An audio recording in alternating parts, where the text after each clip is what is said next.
Magandang araw mga kaibigan. Bigyan natin ng reaction opinion itong napakagandang mensahe ni Atty. Guanzon kay Tatay Digong. Damang-dama ko ang kanyang sinseridad sa pinahayag niya ang kanyang suporta. Sinasabi ni Atty. Guanzon na hindi siya DDS, pink lawan siya. Kailang may natuklasan ni Atty. Guanzon sa mga tao. Natuklasan niya sa pakikipag-usap niya sa mga tao kung gaano kamahal ng mga tao, mga ordinaryong tao, si Tatay Digong natin. Kaya ngayon, itong nangyayari kay Tatay Digong na ayaw payagan ng ICC na makalabas, lalong tumindi ang suporta ni Atty. Guanzon kay Tatay Digong. Basahin ko, nakakabagbag damdamin na post ni Atty. Guanzon. Sabi niya, hindi ako pabor sa ilang bahagi ng war on pulburon mo. He's talking direct to Tatay Digong sa post niya na ito. At alam ng lahat yun. Pero, nung subukan kong mag-ikot sa ibaba, ng mga nasa laylayan, mga ordinaryong tao, kausap ang mga ordinaryong tao, ramdam nila ang kaibahan, lalo na ang kapanatagan na mamuhay ng maayos nung panahon mo. Dahil sabi nila, bumalik na naman ang mga kriminal na walang kinatatakutan. Nag-aabutan na naman ng pulburon kahit tanghaling tapat ngayon. Hindi maiintindihan ng elitista ang mga tao na may kasamang adiktos sa bahay o kapitbahay, lalo na kapag nagbebenta na ng maski electric fan, sinusuntok ang nanay o asawa para lang may ibigay na pera pambili ng pulburon. Mang abuso o bigla na lang manakit ng makita dahil wala na sa katinuan ang utak dahil sa pulburon.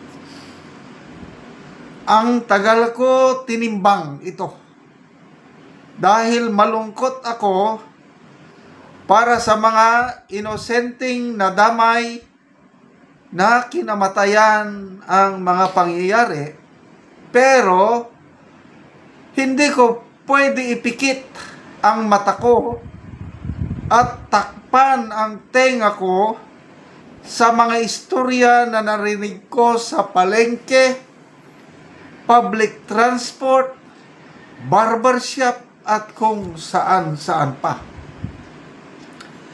Ang sa akin lang, dito ka sana nakakulong sa atin dahil sabi nga ni BBM sa mga fugitive abroad na working naman ang legal system natin.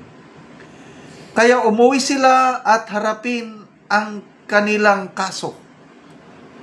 Nakita ng administrasyon na ito na malaking tinik nila si Digong dahil tinatamaan sila tuwing binabanatan niya ang kalabisan ng gobyerno. Marami pa ring tagasunod, lalo na sa Mindanao. Imbes na paghilom matapos ang resulta, ay mas lalong nagkawatak-watak lang tayong lahat. So, ito po, nakakaiyak na pahayag ni Atty. Guanzon. Salamat po, Atty. Sa iyong pagiging honest. Yes, alam ko na hindi mo gusto yung mga nangyari. sa panahon ni PRRD noon, yung war on Polvoron. But salamat at nag-ikot ka at narinig mo mismo sa mga ordinaryong mamamayan. Ganyan din ako. Narinig ko mismo, ang mga tao mismo, mga ordinaryong tao ang nagsasabi kung gaano kapanatag ang loob nila nung panahon ni Tatay Digong. Dahil nga may kinakatakutan ang mga adiktos. Ngayon wala na. Bumalik na naman ng dati. Kaya, masakit din para sa akin itong nangyari kay Tatay Digong. Lalo na ngayon hindi siya pauwiin. To me, siya ang pinaka-the best na presidente. Ginawa niya lang yung dapat niyang gawin para pagsilbihan ang mamamayang Pilipino. Ngayon, siya pa ang nagdurusa. But anyway, yan nga, lalo tayong nagkawatak-watak. Sabi ng Attorney Guanzon, and I believe. But I believe may purpose ang Panginoon sa lahat ng ito. Kaya tayo pong mga nagmamahal kay Tatay Digong, huwag po tayong mawala ng pag-asa. Kapit bisig tayo, pagdasal po natin ang ating Tatay Digong. Ito na, answered prayers na rin natin ito, yung biglaang pag-aksyon ng Korte Suprema sa petition or writ of habeas corpus. Petition ito para ang Korte mag-decide kung pabor na desisyon.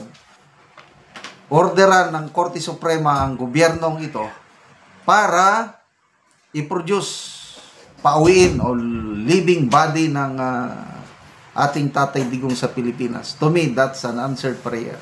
Kung natalo tayo sa ICC, dahil desisyon is wag bigyan ng interim release, to me, panalo tayo, initial na panalo, itong pag-aksyon na ng Korte Suprema, inorderan na ng Korte Suprema ang mga respondents, ang gobyerno, basically, nasagutin ang writ of habeas corpus within 30 days. And I hope sa dasal, walang imposible. Sana ang desisyon ng Korte Suprema is pabor sa atin na mag-order ang Korte Suprema na pabalikin, i-produce ang living body ng ating Tatay Digong. So may pag-asa pa po tayo. Salamat mga kaibigan sa inyong pagsubaybay sa ating channel. Nakakatulong kayo ng malaki sa tribong Talandig ng Bukidnon dahil ang income natin sa channel na ito is pantulong po sa tribo. Namimigay tayo ng libreng yero at pako para makapagpatayo sila ng mas maayos na tirahan. Panoorin nyo ang video na ito. Ang balay ni Kuya sa tagaan na Mugiro, so mag-atop na siya. Siya nang gitangtang ang ilang mga atop nga silupin lang. Dimulis kay kano mo ginapang. Mga silupin lang, so kuwao na. O pilagid ka tuig nga ang ilang balay, inaan lang ang itsura o. Mga silupin lang. Ano ni ang ilang kahintang o makita gid nato nga lisod gid kayo ang ilang pagtuo. O nagatulog na gani ang mga tubig kay naputos lagi sa silupin.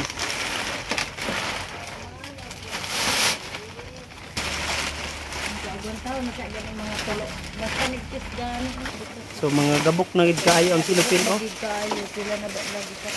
Ang mga tubig o. So ang inyong gabuhaton ra Nicole kada naamoy makita nga silupin inyong iatop. Oo, ana lang. Iatop then mulagi magulan ay. Mulan ga maputos gyapon. Dapat bigira ni kilis sana bungtag ko na lang gay ni kilis.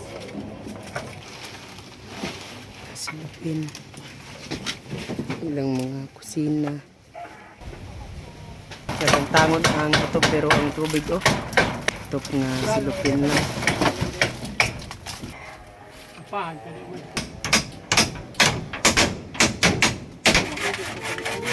Karon naman sa pagtanggal maga-atop nagpod si Angkol.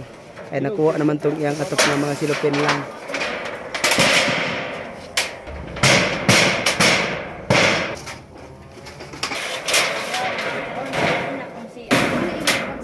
O karon human na gyud ang pag-atop sa balay ni Angkol. So maayo na gyud nga tan-awon oh. So maayo na gyud. Salamat sa nagtabang sa sin o salamat sa Ginoo nga siya ginaghatag sa amo o nagiya sa naghatag sa sin. Nga wala na ito nga mong gikuan ni silupin. Umayo na. Oo. Hindi ko kayo mong pasalamat sa nagtabang sa amo nga na sa Ginoo. Salamat kayo ko. Umaayo na gyud ang atop ni Angkol karon. Ani ang mga yero nga ipanghatag sa mga tao.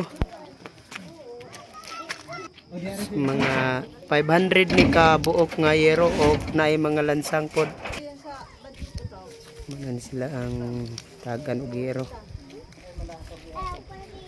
Kino kinuha na kila Teusen. Kino nga kitagaan kog sin nga para sa akong atop. Para gid mga hay sa mubaw.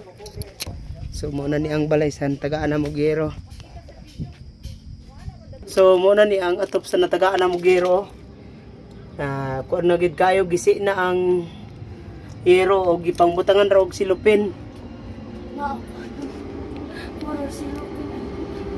So pila na ni katuig ang inyong balay nga inani na ang itsura o nga dako na kaayo og buslot. 15 na katuig. 15 na katuig. Oh. So nga naman nga sukad sa 15 na katuig wala gid mo nakabalay og maayo nga yero. Wala man tagay palit. Lagi. Sa tungod sa kalisod na wala mi kwarta na di mi pakamuso kay ako na operasyon pud ko. Na akong bana gabantay man sa ako di wala gid mi kwarta. Wala mo'y kwarta. Wala. So dugay na gid kaayo nga wala mo nakapuli og atop. Dugay na. Pila ka buki mong anak? Akong anak kay kuan, pirmiro na ako isa. Kadua dayon tong nawala nga gisi isa ako. So kuan ra karon imong anak? Isa ra. Isa ra. So makabalay na gyud mo ugma. Kabalay na mi. Makatop na gyud mo. Kaatop na mi sa gihatag sa amo. Salamat gid kay sa Ginoo gyud. Naot unta nga magpadayon ni nga tabang. Oo, so salamat kaayo ba? Oh, salamat sad kayod kaayo. Mm. Ipangtalan ko